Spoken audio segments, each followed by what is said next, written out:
So there's one question around what you were doing in the first 10 years of investing, when I think you averaged 40 to 50% annual gains after fees. If correct me if I'm wrong.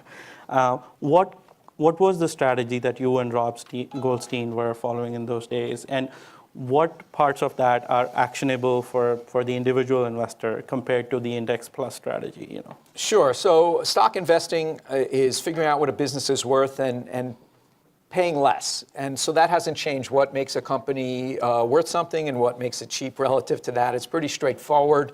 We're sort of, that's sort of Ben Graham. Figure out what it's worth, pay a lot less, leave a large margin of safety between those two. Warren Buffett added a little twist that made him one of the richest people in the world. He simply said, if you can buy a good business cheap, even better. If you read through Buffett's letters, it's very clear what he's looking for. First thing he's looking for anyway is businesses that earn high returns. We call it on tangible capital. And that just means every business needs working capital. Every business needs fixed assets. How well does it convert its working capital and fixed assets into earnings? So the example I used in the little book, which I really wrote to explain these kind of concepts to my kids, I said, imagine you're building a store, and you have to buy the land, build the store, set up the display, stock it with inventory, and all that cost you $400,000. And every year, the store spins out $200,000 in profits. That's a 50% return on tangible capital. Maybe I should open more stores. Not so many places I can reinvest my money at those rates. Then I compared it to another store. Remember, I wrote this for my kids, and I called that store just broccoli. It's a store that just sells broccoli, and it's not a very good idea. Unfortunately, still have to buy the land, build the store, set up the display, stock it with inventory. That's still going to cost you roughly $400,000. But because it's kind of a stupid idea just to sell broccoli in your store, maybe it only earns $10,000 a year. That's a 2.5% return on tangible capital. And all I'd simply say is I'd much prefer to own the business that could reinvest its money, all things being equal, much prefer to own the business that can reinvest its money at high rates of return than much lower rates of return. And so that's sort of the Buffett twist that we incorporate in the companies that we invest in by being very tough on the way companies earn and spend their money. So we tend to get a group of companies that are not only cheap, but also deploy capital well. And that's really what we're looking for. So we've always done that. The little book was more of a way to systematize that. But You Can Be a Stock Market Genius, which, what did we do in the first 10 years? I wrote a book about it. It was You Can Be a Stock Market Genius. It was looking for off the beaten path, more complicated, things that other people weren't looking at. Something strange or different was going on. I showed people nooks and crannies in the market where they could look for those. The issue there, and there is no issue, it's a great business, but our portfolios were 6 or 8 names. We're 80% of our portfolio. We returned half our capital, outside capital, after 5 years. We returned all our outside capital after 10 years, between 85 and 94. We were lucky enough to have enough money to keep our staff and continue to run our money thereafter. Warren Buffett said a fat wallet's the enemy of high investment returns. And so when you have a very concentrated portfolio and you're looking off the beaten path where there are kind of smaller situations and things that are more obscure, you're very liquidity constrained. That's why we kept returning money. But that's not why we're doing what we're doing now. If you're going to run other people's money, this is what I'll tell you with a portfolio that has 6 or 8 names that are 80% of your portfolio. Every 2 to 3 years, usually within 2, Rob and I, my partner Rob Goldstein and I, would wake up and we'd find out we just lost 20 or 30% of our net worth. And that happened like clockwork every 2-3 years. Just always happened. It has to happen with a concentrated portfolio, either because we were wrong on 1 or 2 of our picks, or market, they were out of favor for some period of time, and maybe it bothered us, maybe it didn't, if we just had to be patient. But I would say for outside, when I was talking about people going in and out of funds and losing the return, that is not conducive for other people, especially if they're not doing the work. It was okay for us, and I think it was good for us because we knew what we owned. And so as long as the facts hadn't changed and as long as we believed in our thesis, we could take that. I wouldn't say it was easy, but we could take that. Now our bad days, we have hundreds of stocks on the long side and hundreds of stocks on the short side. We're trying to be right on average. We're buying cheap, good companies. We're shorting companies that are either destroying capital or losing money or whatever it is. And over time, that pays off. But our bad days with hundreds of stocks on the side are 20 or 30 basis points of underperformance, not 20 or 30% of our net worth. And so I think for most people, it's a smoother ride. And one of the great lessons that young investors, and a lot of you guys are still very young, can learn are the compound interest tables. You know, if you can make mid-teen returns, we wouldn't make 40 or 50% annualized returns, but in mid-teens returns, if you know compound interest tables, you could do very well over, you know, with a smoother ride over a long period of time. One of the best examples, and when I taught those ninth graders, I actually put on the outside of their notebooks, I handed them notebooks, and on the outside I had a compound interest table, and it had the example of starting investing $2,000 a year when you're 19, you know, in your IRA until you're 26. So 7 years of putting away $2,000 and never putting another nickel in again. Or starting when you're 26 and putting in $2,000 a year for 40 years until you're 65. So the people who put in $2,000 a year from age 19 to 26 and never put in another nickel ended up with more money.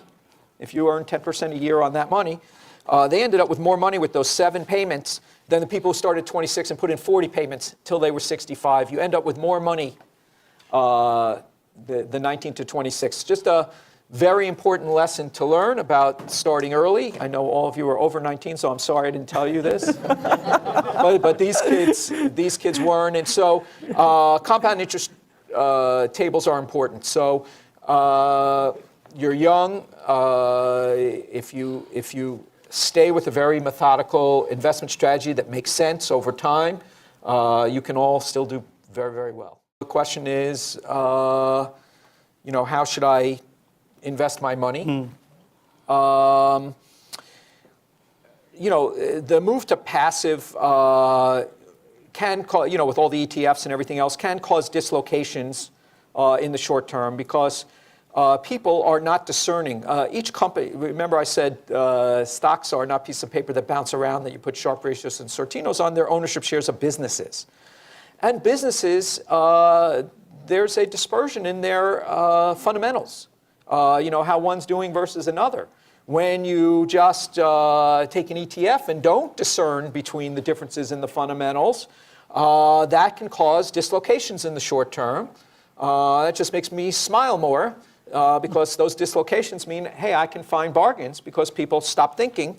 But I don't think they're at such an extent that other than in the short term, I think you're familiar when the market falls and everyone gets depressed all at once. They say correlations go to 1. That just means everyone throws the baby out with the bathwater. They don't make no discernment. But that really just happens for the first month, maybe 2 at the most, and then there starts to be discernment. That's actually the best opportunity time for us. When people start discerning again and you just had everything move together, which it shouldn't. They all have different prospects. And so the same with ETFs, if there's flows into them or, you know, the indexes, that could cause short-term dislocations over a month or 2, but those get corrected over time. Like I said, the market eventually gets it right. You know, there's a lot of, if you just think of the jelly beans, you really get it. It's the jelly bean effect of when everyone hears what everyone else is thinking. That happens most of the time. That's what the stock market is. Your job is to be cold and calculating and unemotional. Unfortunately, people are human. It's good news for us. But people, I mean, the stats are against you. That's why I think the indexers get it right for the wrong reasons. They mostly are saying the market's efficient and have other explanations of why you can't beat it. I think the market often gives you opportunities, but it's very difficult to take advantage of them for behavioral and agency problems. And those are much more powerful than you would think by just saying, oh, behavioral and agency problems. The people are people, and it's been happening forever. I don't think it's getting better. I think time horizons are shortening. There's so much, all that data, you know, look, when I started my first firm in 1985, I used to write quarterly letters, and they read something like this. We were up 3% last quarter, thanks a lot. That's what it sort of said. Now, we have $10 and $20 billion endowments that need to get our results weekly. I don't know what they do with them, but we now have to do that. And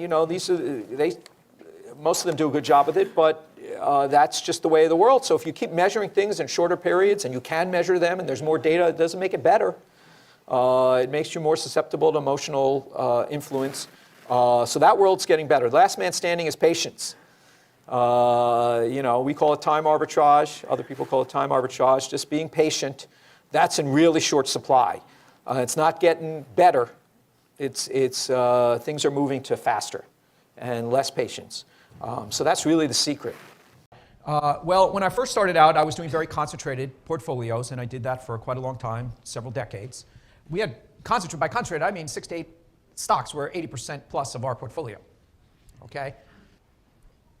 When you know the businesses really well, the best way to think about these are actually businesses. Warren Buffett has a, I'm going to paraphrase here, but he said, imagine that you had a business that you sold for $1 million, and now you want to reinvest the money intelligently in the city where you live. And let's say there's hundreds of businesses, and you analyze them, and you find 6 or 8 that are run by good people, have good prospects, nice returns on capital, all good things and a nice future. And you did that research, and you divided that $1 million amongst those 6 to 8 businesses in your city that you liked all those elements to. Most people would kind of call you a prudent person. You're dividing, you did your research. But when it comes to the stock market, you can get daily quotes on those businesses. Academics would tell you you're insane. You're taking way too much risk, it's volatile. And so you really have to think in those terms, read as much Buffett as you can, but bottom line is, if you want to stay unemotional, actually think what you're doing. Think of businesses, stocks as ownership shares of businesses. It's very, very helpful. If something happens in Greece and you own a chain store in the Midwest, okay, are you going to sell it at half price the next day because something happens in Greece? You're probably not even going to think about it. But in the stock market, you're going to get a much lower quote, and bad things will happen. You'll think it's relevant in some way, and no one who actually owned the business would do anything about that. So it's better to think of stocks as ownership shares of businesses is one way to keep yourself sane. The way we have very diversified portfolios now, because when you go long, short, and put on leverage, you need diversified portfolios. And so when we used to own, how do I stay sane? We used to own 6 or 8 names. And every couple of years, we would wake up, Rob and I, and we'd lose 20 or 30% of our net worth in a day or two. It would happen like clockwork all the time. That was just the way it works. When you own 6 or 8 things, something's not going right for your business, or you were wrong on a pick, and that just has to happen. Even if you're right most of the time, you're going to be wrong, and that's going to happen every couple of years. Most people can't handle that, but that's just part of the game. It has to happen. It's mathematically impossible almost not to happen that way, that the market, or you'll just be wrong on some when you're that concentrated, and you have to sort of know what you own and be very cold and analytical, and it's helpful when you actually think, I just own a small group of businesses. Now, when we have hundreds of stocks on the long side and short hundreds of stocks, we're trying to be the insurance company. We're trying to be right on average. And when we actually have more diversity, this is a flaw in a lot of hedge funds. It turns out, rather than buy, let's say, 300 or 400 of the cheapest over here, we usually weight them based on how cheap they are, and short 300 or 400, why wouldn't we just do the top 50 or 100 and short the bottom 50 or 100? The alpha generation is pretty linear, so why wouldn't we do that? Well, number one, these stocks all the way down here, these are extremely in favor stocks. They're quite volatile. A lot of money losers in there. Up there, these stocks are extremely out of favor, much more volatile. You have less of them, more volatile. When you go long, short, and put on leverage, I would say, and you have less stocks, getting aberrationally bad returns is another euphemism for losses. When you go long, short, and put on leverage, you could get what you didn't expect more often when you just have a few volatile names, and you could have some negative compounding. Turns out negative compounding is bad, as you all know the math. And so when you go long, short, and have more names up here and more names here, you have less extreme names on average. You have more names, so less extreme names, less volatile. More names, less volatile. Another way of saying you get what you expect more often. That's why insurance companies don't insure 5 guys, no matter how good their underwriting is. Someone, steps off a curb and messes up your numbers. You can tell I don't sell insurance.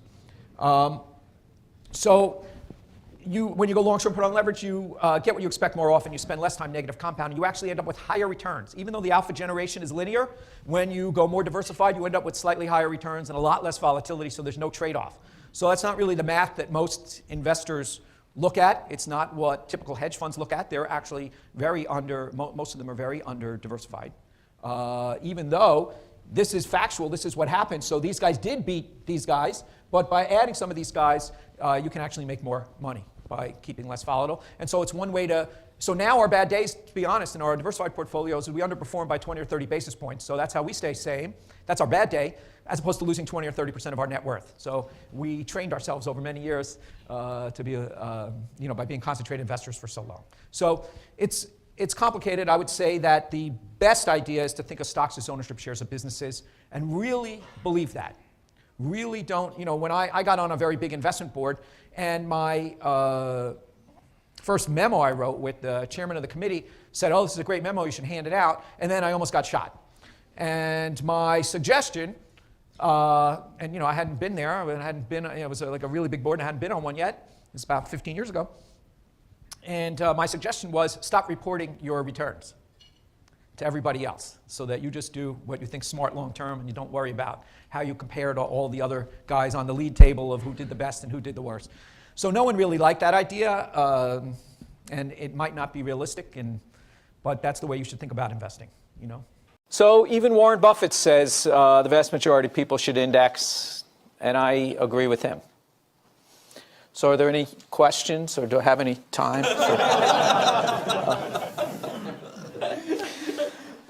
Then again, I have time. So then again, Warren Buffett doesn't index, and neither do I. So I thought I'd tell you why. And then maybe you'll have some more information to decide for yourself what makes sense for you. And in a sense, it shouldn't be that hard. I had a friend who's an orthopedic surgeon and is in charge of a group of orthopedic surgeons, and he asked me to speak to them at a dinner about the stock market. And I said, okay, these are smart, educated guys. They can understand this stuff. And I spoke for about 35 minutes explaining how the stock market worked and everything else. And then I started getting questions along the lines of oil went down $2 yesterday, what should I do? Or market was up 2% yesterday, what do I do about that? So my interpretation of those questions was I had just crashed and burned. So last year, I was lucky enough to be asked to teach a 9th grade class, a bunch of kids, mostly from Harlem. And I had just sort of crashed and burned with the orthopedic surgeons, and I didn't want to do that with the kids. And so I started to try to think of what could I do to explain the stock market a little bit better. And so I walked into class the first day, and I handed out a bunch of 3x5 cards. And I brought in this jar of jelly beans right here. And I asked the students, passed around the jar of jelly beans, asked them to count the rows, do whatever they wanted to do, and write down their best guess for how many jelly beans were in the jar. Collected the 3x5 cards. Then I went around the room one by one to each one of the kids in the room. And I said, listen, you can keep your guess, you can change your guess, that's up to you. And I went one by one around the room, asked people how many, and wrote down the various guesses.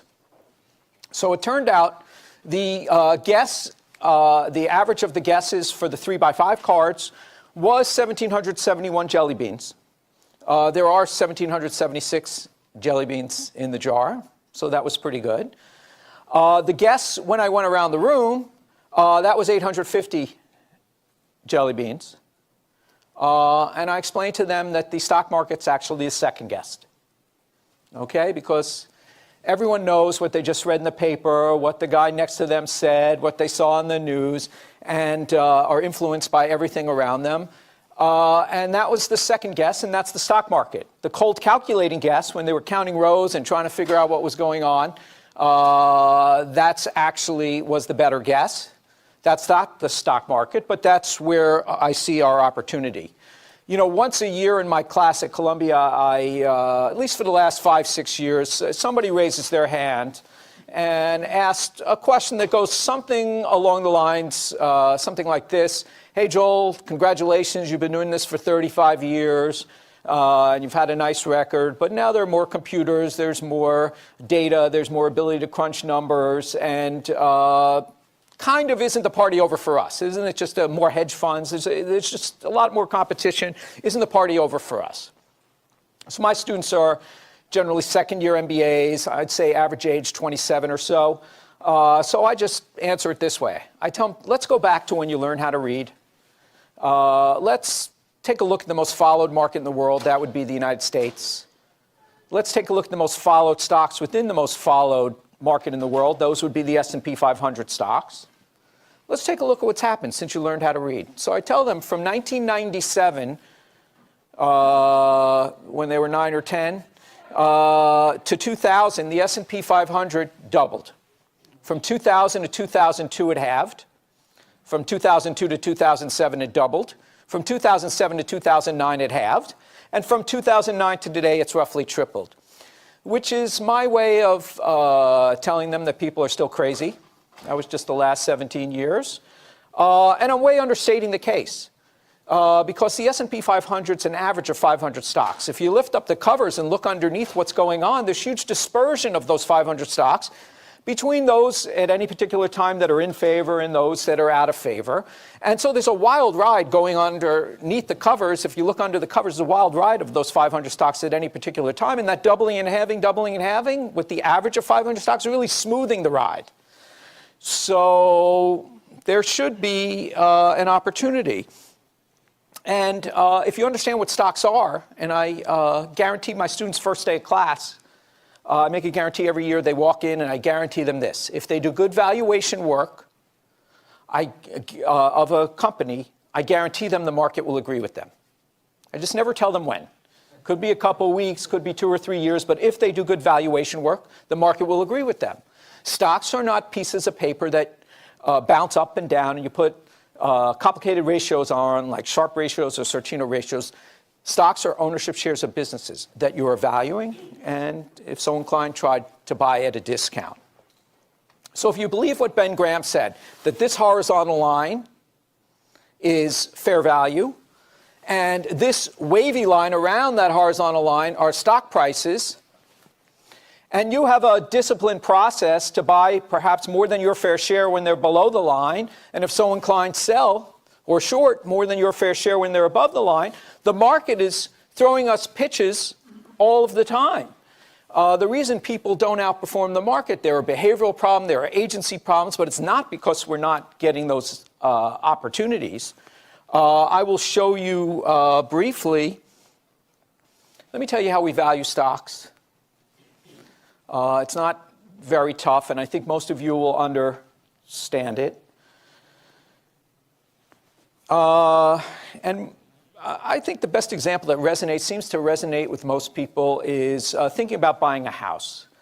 And to keep the numbers simple, let's say that someone is asking $1 million for the house they want to sell, and your job is to figure out whether that's a good deal or not. So there's certain questions you would ask. First, one of the first questions I'd ask is, well, how much rent could I get for that thing? Okay? So in other words, if I rented out that $1 million house, how much rent would I collect? If I were going to collect $70,000, $80,000, $90,000 a year, 7, 8, 9% yield on that house, that's one way I might go about valuing it. And what's the next question you would ask? I'm pretty sure I know what it would be. What are the other houses on the block going for, in the block next door, in the town next door? How does this compare? How relatively cheap is this relative to all my current choices? So that's what we do. We look at how relatively cheap is this business relative to other similar businesses, relative to a whole universe of choices that I have. We do that. We also go back in history, look at how this company or this house has traditionally been valued versus other ones in the neighborhood or versus other communities, and how is it being valued now. So measures of absolute and relative value. Absolutely cheap on a rental basis, absolutely cheap or relatively cheap on all different kinds of measures that make sense to you. Now, you wouldn't use any of these measures all by themselves. If you just use relative cheapness, if some of you remember the internet bubble and you bought the cheapest internet stock, that wasn't cheap. It was just cheap relative to all the other crazy priced stocks at the time. But we use our measures of absolute and relative values, checks and balances against each other to try to zero in on fair value. So when you do this, just want to show you a simple chart. This is actually a study we did of our valuation methodology, very, very similar to the way I just said we value a house. This is how we looked at the 2,000 largest companies in the US over a 20-year period. This was 1992 to 2012. And we ranked them on a daily basis from 1 to 2,000 based on their discount to our assessment of value using these metrics. The x-axis here, you probably can't see it, is just the valuation percentile. All this means is if you were in the bottom left-hand corner and you were in the first percentile, you're the 20 companies at any particular time out of those 2,000 that measured cheapest according to our measures of absolute and relative value. Go to the 99th percentile, you would be the 20 companies that measure most expensive out of those 2,000. The y-axis is the year forward return on average during those 20 years. What this chart simply says is, on average, stocks that fell in our first percentile, the cheapest 20, averaged a one-year forward return during those 20 years of 38%. Stocks that ranked in our second percentile averaged a one-year forward return of about 37%. And then we drop down to this best fit line, which we always say we don't mind missing when we're making extra money. And then as we measure something more expensive, the year forward return drops. And if you were sitting in my class at Columbia and I said, hey, does anyone see a long-short strategy you might pursue if you could predict ahead of time which stocks would do best, second best, third best in order? And you did not say, I guess I'd buy these guys up here in the upper left-hand corner and short these guys in the bottom right-hand corner. If you didn't say that, I'd probably throw you out of class because it's very straightforward. That's what you should do. And by the way, that's what we do. The important thing to understand is that stocks are ownership shares of businesses, okay? Now, by the way, that beautiful chart I showed you with the 90% fit, why doesn't everyone do this? Well, unfortunately, it doesn't look like that when you're living through that. That's an average over 20 years. If I showed you a snippet of 3 or 4 years, the fit would be nice. It might be 0.55, 0.6, something like that. But it's not going to be very cooperative, right? If what we did worked every day and every month and every year, everyone would do it, it would stop working. But it doesn't, unfortunately. But the reason that we stick to what we're doing even when it's not working is that chart. Meaning the way we value companies, our measures of absolute and relative value, are approximately how the market values them over time. If we were, for instance, momentum investors, okay, and I will tell you that for those of you who know what that means, momentum has been studied across the globe over the last 30, 40 years. In the US, it's worked pretty much everywhere. Not all the time, but on average, it's worked very well over 30, 40 years. And not just in this country. But here's the problem. What if it didn't work over the next 2 or 3 years? It could be that we just have to be patient. It works over time, and it's cyclical, and so it's out of favor, and we just have to stick to our guns because it's something that's worked. Or it could be, if it didn't work in the next 2 or 3 years, that the explanation is, hey, it's not so hard to figure out a stock used to be down here, and now it's up here. It's got good momentum. And with all the data and the ability to crunch numbers and computers and studies that have come out, it's a crowded trade. It's degraded. It's not as good as it used to be. And if that's what happened over the next 2, 3 years, I would know the answer to that question. I didn't know which one it was. Should I just be patient, or has the trade degraded? But if you view stocks as ownership shares of businesses that you value and try to buy at a discount, and that doesn't work for a couple of years, I'm not going to change what I'm doing. I'm not going to buy the bottom right-hand corner, buy all the money losers and the companies that don't earn anything or trading at 100 times free cash flow. I'm not going to buy those, even if it works in one particular year, and then sell the ones that are cheap relative to everything, get me high rents and everything else. I'm not going to change my strategy, and I believe that stocks will eventually, not right now, but eventually people will get it right, and I may have to be patient. That's really what I have to do. What that chart tells me is I'm on the right track, meaning that's sort of our true north, and we just have to be patient to get there.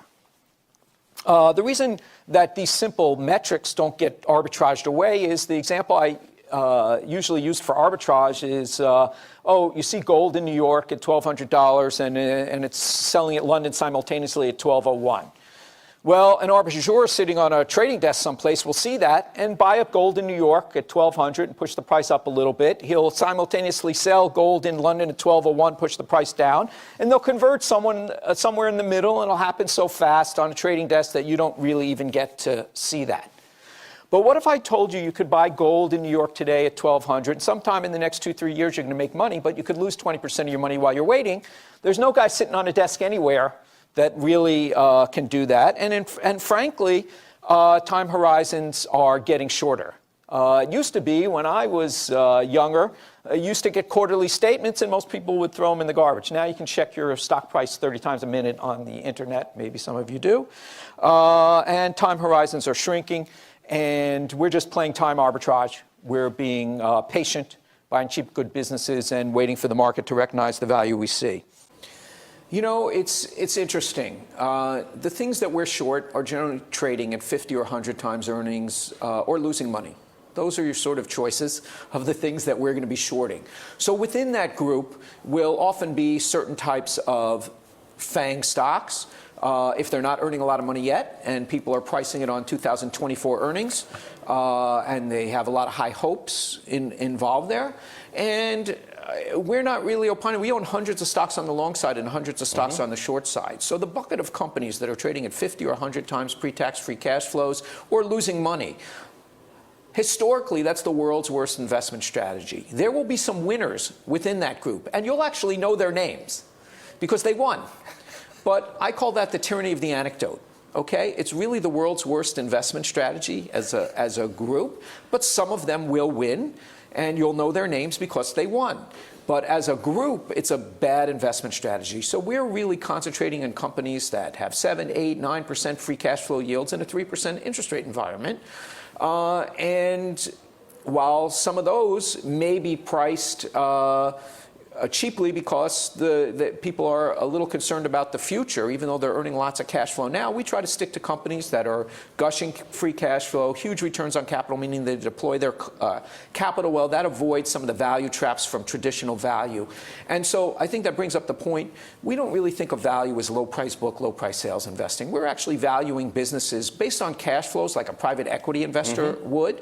And so if you're trying to figure out what a company's worth and buy it for less at a bigger discount, that will never go out of favor, even if value as defined by Russell or Morningstar, which is low price book, low price sales investing, that may or may not stay in vogue. It may be out of favor, sometimes in favor, may not even outperform the market going forward. That doesn't mean that much to me because those are have been correlations that have worked with more than your fair share of companies that are out of favor. I don't imagine they'll come back at some point, but we're actually valuing businesses based on cash flows, and that's what stocks are, ownership shares of businesses.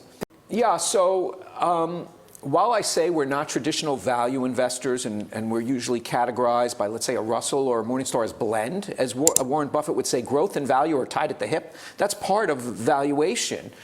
So they put us in blend, not traditional value. But when growth is really going, and these are the companies priced on hope and what's going to happen in 2024, 2025, when those are doing really well, they're probably not going to love what we're doing as much. In other words, so we would rhyme a little more with traditional value. And so in those type of frothy markets, that's not our market. But those don't last forever. Prices have gotten pretty high. And like I said, that doesn't mean that the FANG stocks or some of the names that you're familiar with won't do well, or they won't meet the expectations that people think. It's just that as a group, the growth group, where people just pay up for expected growth over the next 5 years, that's probably, as you suggest, have been a little frothy. I would expect that to come back to earth. What do you think the catalyst for that is going to be? Rising interest rates? I mean, the real answer is I don't know. I would just say that it always happens. In other words, if the pendulum swings too much one way,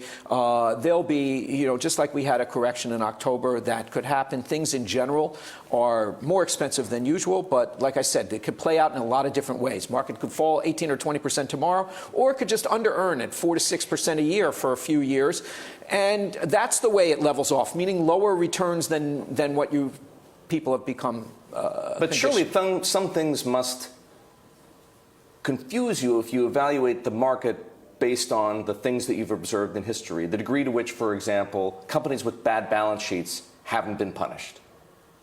Yes, so basically there's a reflexive component to that. One thing I didn't mention, that the Russell 2000, which is the small cap universe, that's in the 6th percentile towards expensive, meaning it's been cheaper 94% of the time. And when it's been here in the past year, forward returns have been about flat.